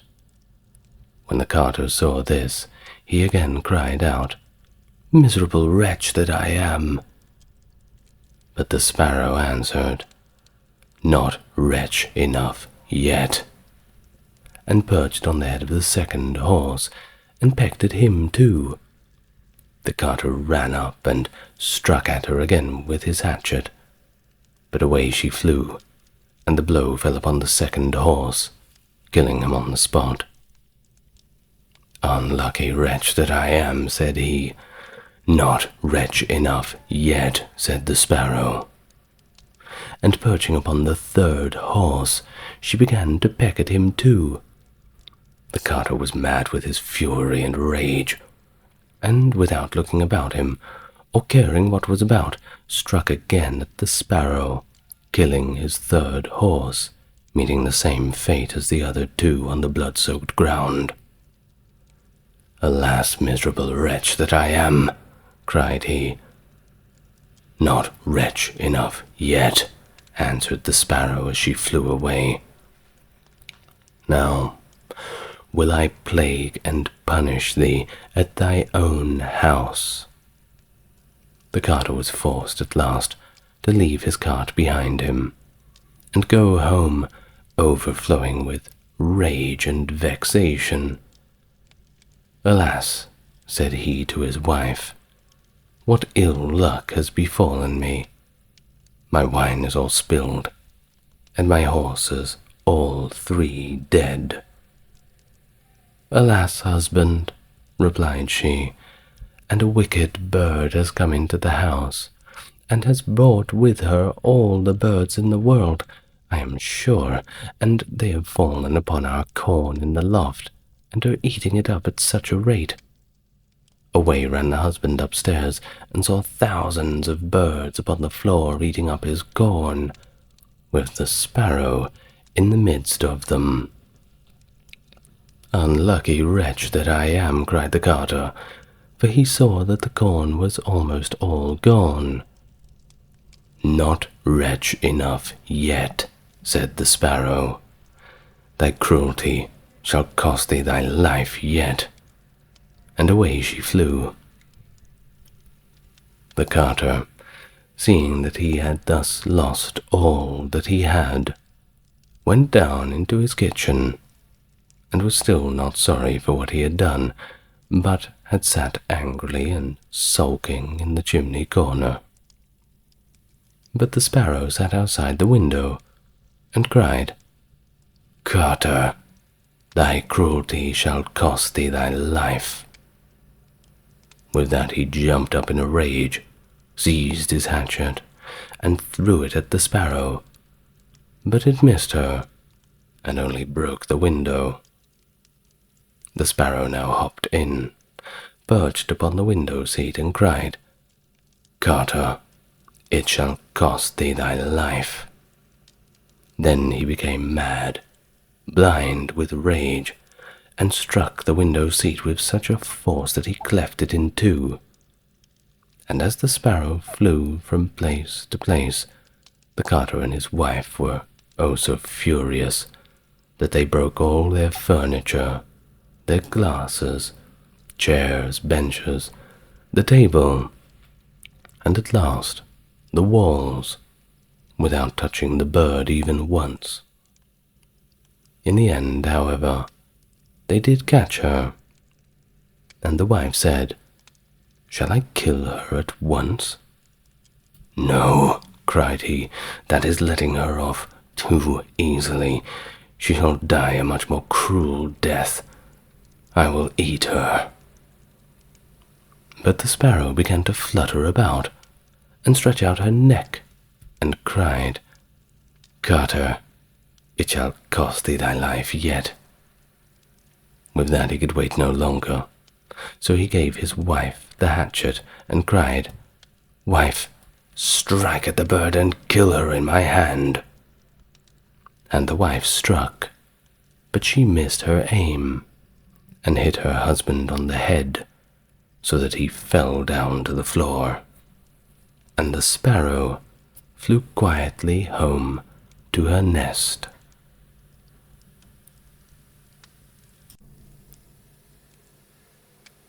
The Tale of the 12 Dancing Princesses. Another story from the Brothers Grimm. There was a king who had 12 beautiful daughters. They slept in 12 beds, all in the one room, and when they went to bed, the doors were shut and locked up. But every morning their shoes were found to be quite worn through, as if they had been dancing all night, and yet nobody could find out how it happened, or where they had been. Then the king made it known to all the land that if any person could discover the secret, and find out where it was that the princesses danced all night, he should have the one he liked the best for his wife, and he should be king after his death. But whoever tried and did not succeed after 3 days and nights shall be put to death. A king's son soon came. He was well entertained, and in the evening was taken to the chamber next to the one where the princesses lay in their 12 beds. There he was to sit and watch where they went to dance, and in order that nothing might pass without his hearing it, the door of his chamber was left open. But the king's son, he soon fell asleep, and when he awoke in the morning, he found that the princesses had indeed all been dancing, for the soles of their shoes were full of holes. The same thing happened on the second and the third night, so the king, as per the deal, arranged for him to have his head cut off. After him came several others, but they had all the same luck, and they all lost their lives in the same manner. Now it chanced that an old soldier, who had been wounded in battle and could fight no longer, passed through the country where his king reigned, and he was travelling through a wood where he met an old woman who asked him where he was going. "I hardly know where I am going, or what I had better do," said the soldier, "but I think that I should like very well to find out where it is that the princesses dance. And then in time, well, who knows? I might be a king." "Well," said the old dame, "that is no very hard task, I tell you. Only take care not to drink any of the wine which one of the princesses will bring to you in the evening, and as soon as she leaves you, pretend to be fast asleep."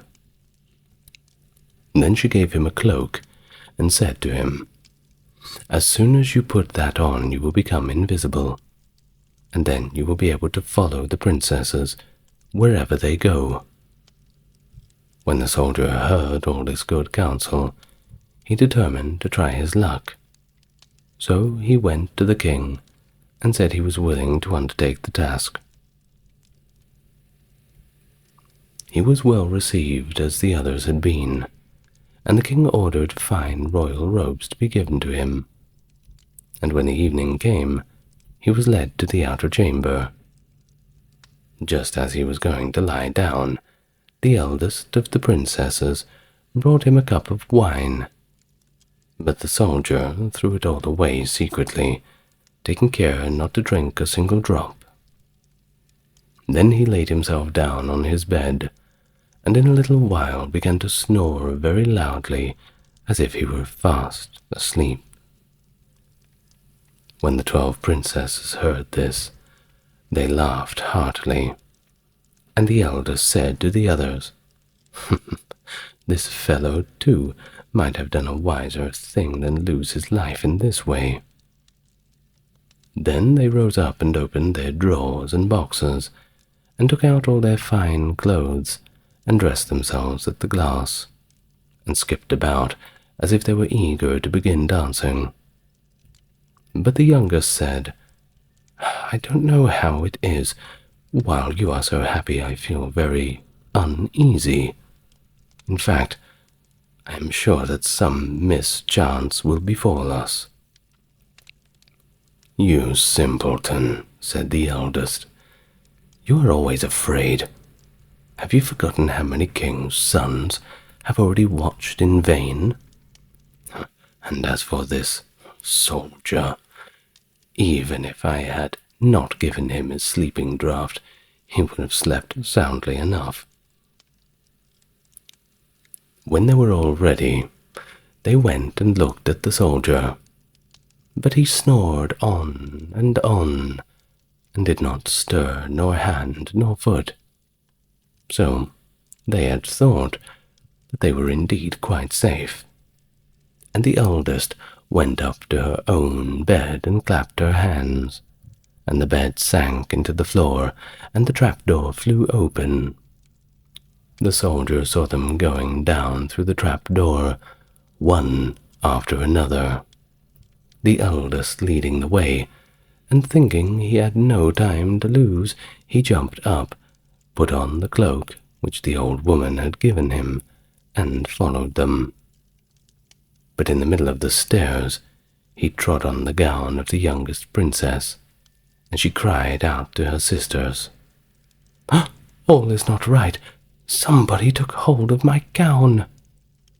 "You silly creature," said the eldest. "It is nothing but a nail in the wall." Then down they all went, and at the bottom they found themselves in a most delightful grove of trees, and the leaves were all of silver, and glittered and sparkled so beautifully. The soldier wished to take away some token of the place, so he broke off a little branch, and there came a loud crack from the noise of the tree.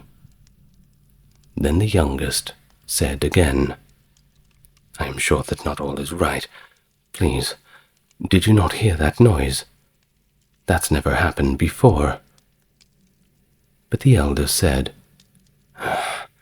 "It is only our princes. Who are you shouting for joy at our approach?" Then they came to another grove of trees, where all the leaves were of gold, and afterwards to a third, where all the leaves were glittering diamonds. And the soldier, well, he couldn't help himself. He had to broke another branch from each, and every single time there was a noise louder than the last, which made the youngest sister tremble with fear. But the eldest said it was only the princes who were crying for joy. So they went on till they came to a great lake, and at the side of the lake there lay 12 little boats with 12 handsome princes in them, who seemed to be waiting there for the princesses. One of the princesses went into each boat, and the soldier stepped into the same boat with the youngest. As they were rowing over the lake, the prince who was in the boat with the youngest princess and the soldier said, "I do not know why it is, but though I am rowing with all my might, we do not get on so fast as usual. I seem to be quite tired. The boat, well, it seems a little heavier today." "It is only the heat of the weather," said the princess. "In fact, I feel it to be very warm too." On the other side of the lake stood a fine illuminated castle, from which came the merry music of horns and a great many trumpets. It was there that they all landed and went into the castle, and each prince danced with his princess, and the soldier, who was all the time invincible, danced with them too.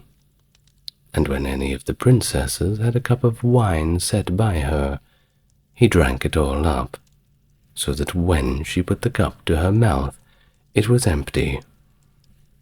At this, too, the youngest sister was terribly frightened, but the eldest quickly silenced her every single time. They danced on till 3 o'clock in the morning, and then all of their shoes were worn out, so that they were obliged to leave off. The princes rowed them back again over the lake, but this time the soldier placed himself in the boat with the eldest princess, and on the opposite shore they took leave of each other, the princesses promising to come again the very next night. When they came to the stairs, the soldier ran on before the princesses and laid himself down, so as the 12 sisters slowly came up, very much tired. They heard him snoring in his bed, so they said, "No, all is quite safe." Then they undressed themselves, putting away their fine clothes, pulled off their shoes, and went to bed. In the morning, the soldier said nothing about what had happened, but determined to see more of this strange adventure, and went again the second night, and the third night, and everything happened just as before. The princesses danced each time till their shoes were worn to pieces and returned home. However, on the third night, the soldier carried away one of the golden cups as a token of where he had been. As soon as the time came when he was to declare the secret, he was taken before the king with the 3 branches and the golden cup, and the 12 princesses stood listening behind the door to hear what he would say. And when the king asked him, "Where do my 12 daughters dance at night?" he answered, "With 12 princes in a castle under the ground. And then he told the king all that had happened, and showed him the 3 branches and the golden cup he had brought with him. Then the king called for the princesses, and asked them whether what the soldiers said was true. And when they saw that they were discovered, and that it was no use to deny what had happened, they confessed to it all. And the king asked the soldier which of them he would choose for his wife. And he answered, "I am not very young, my king, so I will have the eldest." And they were married that very day, and the soldier was chosen to be the king's heir.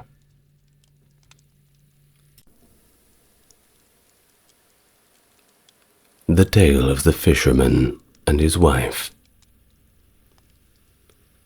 There was once a fisherman who lived with his wife in a pigsty close to the seaside.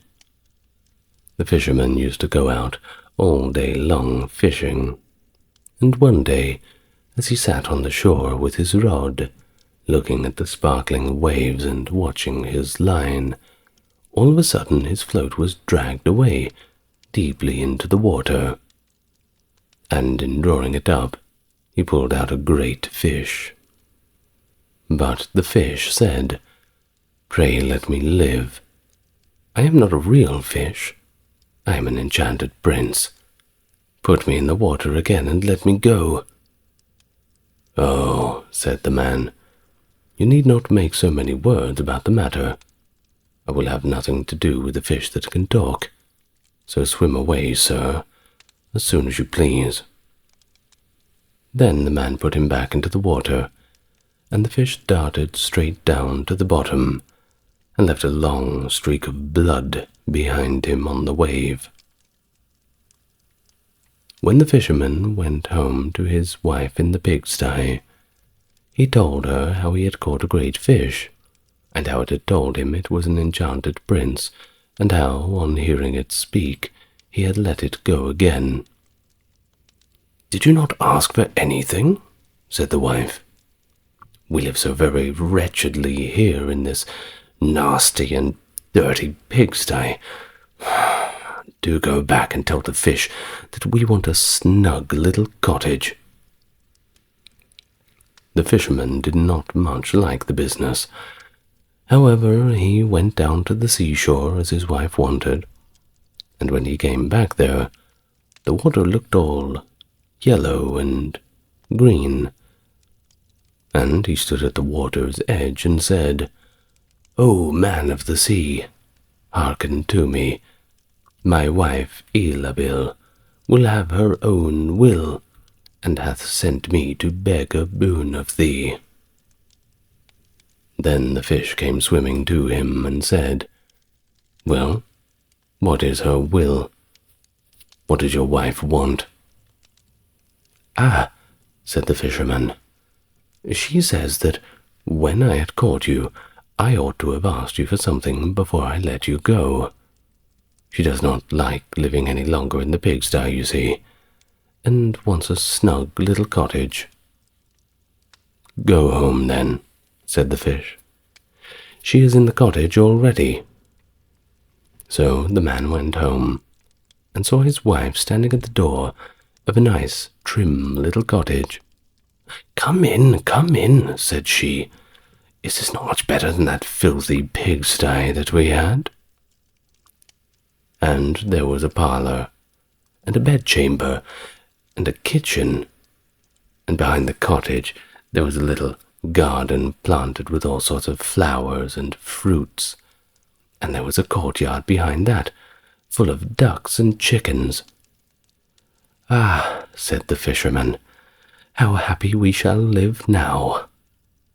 "We will try to do so at least," said his wife. Now, everything went right, you see, for about a week or so at least. Then the dame Elabil said, "Husband, there is not near room enough for us in this cottage. The courtyard and the garden are a great deal too small. I should like to have a large stone castle to live in. Yes, that would be much better. Now go to the fish and tell him to give us a castle." "Wife," said the fisherman, "I don't like to go to him again. Perhaps he will be angry, don't you think? Well, I think we ought to be easy with this pretty cottage to live in." "Nonsense," said the wife. "He will do it very willingly. I know he will.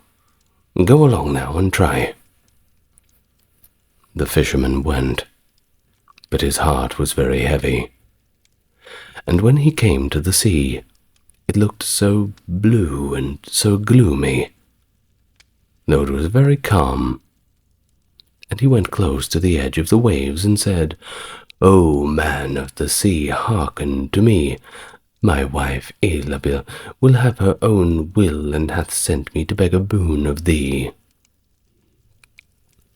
"Well, what does she want now?" said the fish.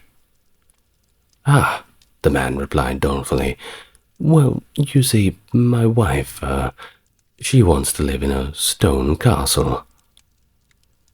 "Go home, then," said the fish. "She is standing at the gate of it already." So away went the fisherman, and he found his wife indeed standing before the gate of a great and grand castle. "See," said she, "is it not grand?" With that they went into the castle together, and found a great many servants there, and the rooms all richly furnished, and full of golden chairs and tables, and behind the castle was a garden, and around it was a park half a mile long, full of sheep, and goats, and hares, and deer, and in the courtyard were stables and cow-houses. "Well," said the man, "now we will live cheerfully and happily in this beautiful castle for the rest of our lives." "Perhaps we may," said the wife, "but let us sleep on it before we make our minds up on that." And so they went to bed. The next morning, when the Dame Elabel woke, it was broad daylight, and she jogged the fisherman with her elbow and said, "Get up, husband, and bestir yourself, for we must be king of all the land." "Wife, wife," said the man, "why should we wish to be the king?" "I will not be king." "Then I will," said she. "But, wife, you see," said the fisherman, "how can you be king? The fish cannot make you a king, surely." "Oh, husband," said she, "say no more about it, but go and try. I will be king." So the man went away, and quite sorrowful, to think that his wife should want to be king. This time the sea looked a dark grey colour, and was overspread with curling waves and the ridges of foam, as he cried out, "O man of the sea, hearken to me. My wife Elabel will have her own will, and hath sent me to beg a boon of thee." "Well, what would she have now?"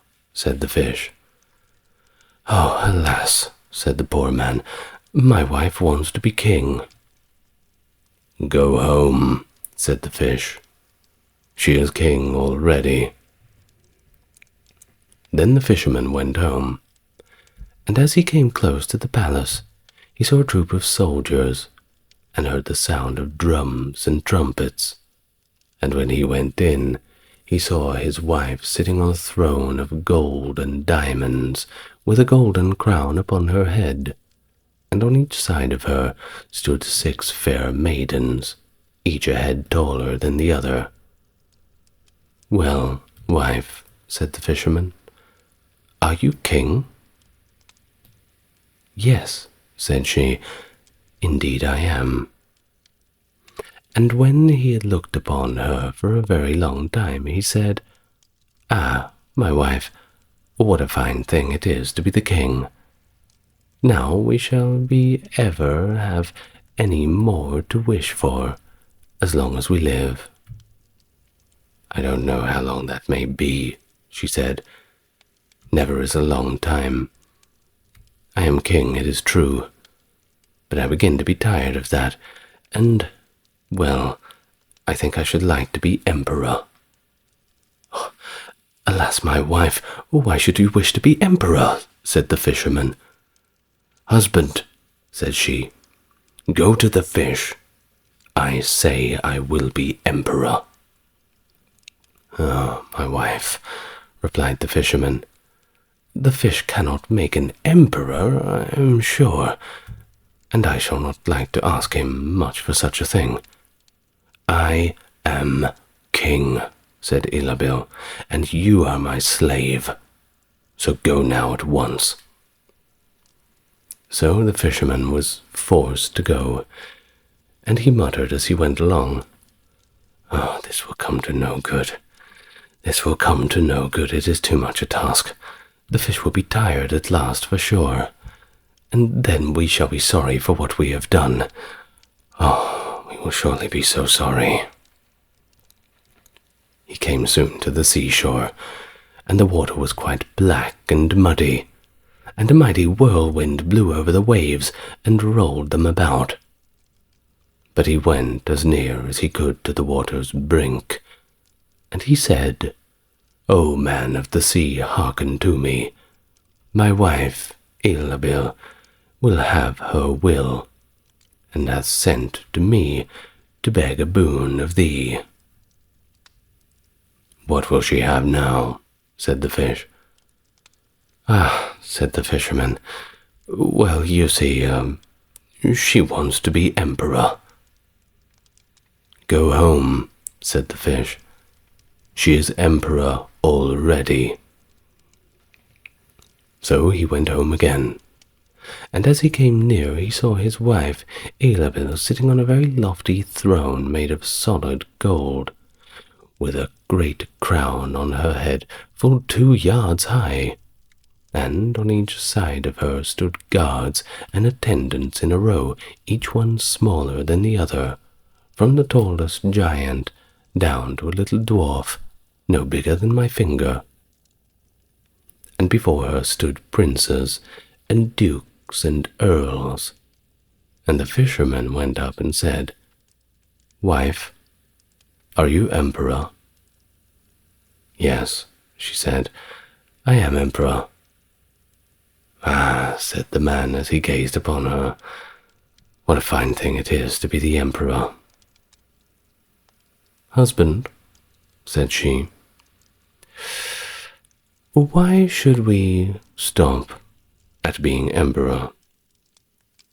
In fact, I will be pope next." "Oh, wife, oh, my wife, how can you be pope?" he said. "There is but one pope at a time in Christendom." "Husband," said she, "I will be pope this very day." "But," replied the husband, "the fish surely cannot make you a pope." "What nonsense," said she. "If he can make me an emperor, he can make me a pope. Now go and try." So the fisherman went, and when he came to the shore, the wind was raging, and the sea was tossed up and down in the boiling waves, and the ships were in trouble and turmoil, rolled fearfully on the tops of the billows.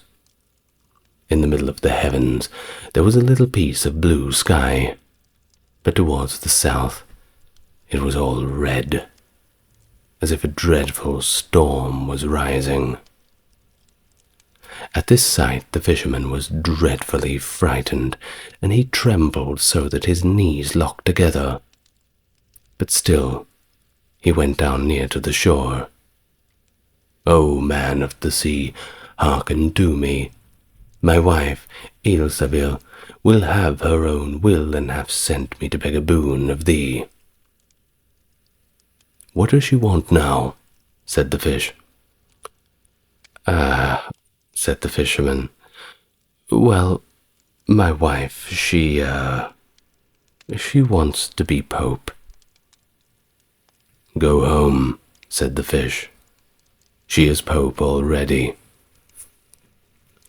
Then the fisherman went home, and found Ilsabil sitting on a throne that was 2 miles high, and she had a great 3 crowns on her head, and around her stood all the pomp and power of the church. On each side of her were 2 rows of burning lights of all sizes, the greatest as large as the highest and the biggest tower in the world, and the least no larger than a small rushlight.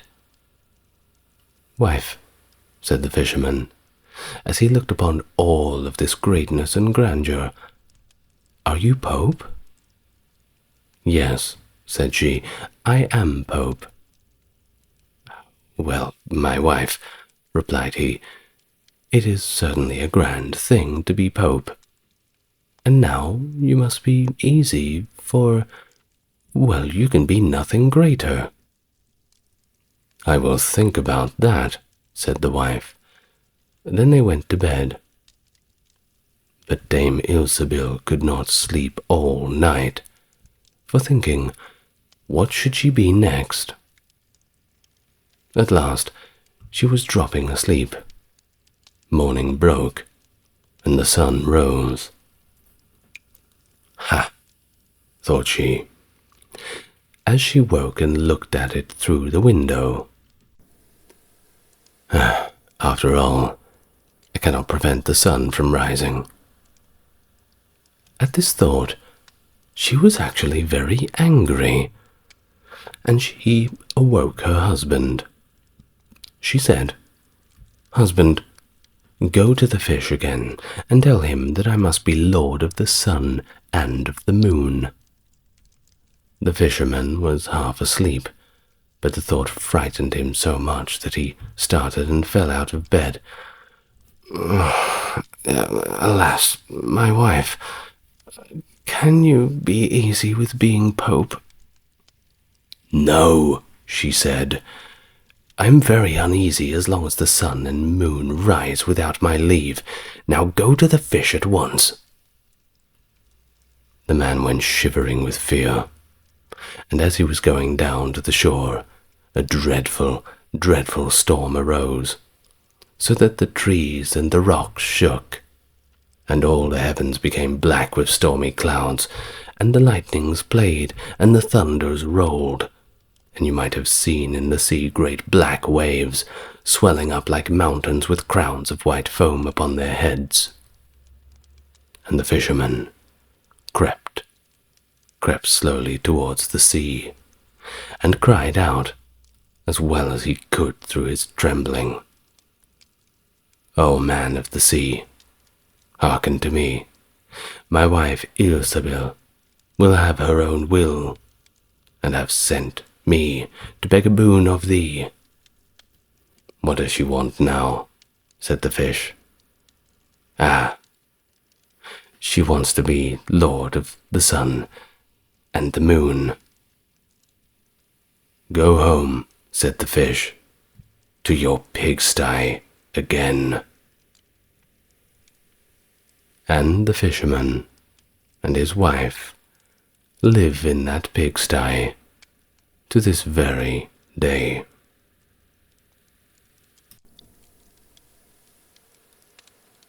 The Tale of the Willow, Wren, and the Bear. Once in summertime, the bear and the wolf were walking in the forest, and the bear heard a bird singing so beautifully that he said, "Brother Wolf, what bird is it that sings so well?" "That is the king of birds," said the wolf, "before whom we must bow down." In reality, the bird was the willow wren. "If that is the case," said the bear, "I should very much like to see his royal palace. Come, take me there." "That is not done quite as you seem to think," said the wolf. "You must wait until the queen comes." Soon afterwards, the queen arrived with some food in her beak, and the lord king came too, and they began to feed their young ones. The bear would have liked to go at once, but the wolf held him back by the sleeve and said, "No, no, no, no. You must wait until the lord and lady queen have gone away again." So they took stock of the hole where the nest lay, and trotted away. The bird, however, could not rest until he had seen the royal palace, and when a short time had passed, went to it again. The king and queen had just flown out, and he peeped in and saw 5 or 6 young ones laying there. "Is that the royal palace?" cried the bear. "It is a wretched palace, and you are not king's children. You are disreputable children." When the young wrens heard that, they were frightfully angry and screamed, "No, that we are not. Our parents are honest people. Bear, you will have to pay for that." The bear and the wolf grew uneasy, and turned back and went into their holes. The young willow wrens, however, continued to cry and scream and scream, and when their parents again brought food, they said, "We will not so much as touch one fly's leg. No, not if we were dying of hunger, until you have settled whether we are respectable children or not. The bear has been here, and the bear has insulted us." Then the king said, "Be easy. He shall be punished." And he at once flew with the queen to the bear's cave and called in, "Old growler inside, why have you insulted my children? You will suffer for it. We will punish you by a bloody war." Thus war was announced to the bear, and all 4-footed animals were summoned to take part in it. Oxen, donkeys, cows, deer, and every other animal that the earth contained. And the willow wren summoned everything which flew in the air, not only birds large and small, but midges and hornets, bees and flies had to come. When the time came for the war to begin, the willow wren sent out spies to discover who was the enemy's commander-in-chief. The gnat, who was most crafty, flew into the forest where the enemy was assembled, and hid herself beneath a leaf of a tree where the password was to be announced. There stood the bear, and he called the fox before him and said, "Fox, you are the most cunning of animals. You shall be our general and lead us." "Good," said the fox, "but what signal shall we agree upon?" Well, nobody knew that. So the fox said, "I have a fine, long, bushy tail, which almost looks like a plume of red feathers. When I lift my tail up quite high, all is going well, and you must charge. But if I let it hang down, run away as fast as you can." When the gnat had heard that, she flew away again, and revealed everything, down to the minutest detail, to the willow wren. When day broke, and the battle was to begin, all the 4-footed animals came running up with such a noise that the earth had trembled beneath them. The willow wren and his army also came flying through the air with such a humming, and such a whirring, and such a swarming, that every one was uneasy and afraid, and on both sides they advanced against one another. But the willow wren sent down the hornet with orders to settle beneath the fox's tail and sting with all of his might. When the fox felt the first sting, he started so that he lifted one leg from pain, but he bore it, and still kept his tail high in the air. At the second sting he was forced to put it down for a moment, but at the third he could hold out no longer. He screamed, and his tail was between his legs. When the animals saw that, they thought that all was lost, and began to flee, each into his hole, and the birds had won the battle. Then the king and queen flew home to their children and cried, "Children, rejoice, eat and drink to your heart's content, for we have won the battle." But the young wrens said, "We will not eat yet. The bear must come to the nest and beg for pardon, and say that we are indeed honorable children before we will do that." Then the willow wren flew to the bear's hole and cried, "Growler, you are to come to my nest and my children and beg their pardon, or else every rib of your body shall be broken." So the bear crept thither in the greatest of fear, and begged their pardon. And now, at last, the young wrens were satisfied, and they sat down together and ate and drank and made merry till quite late into the night.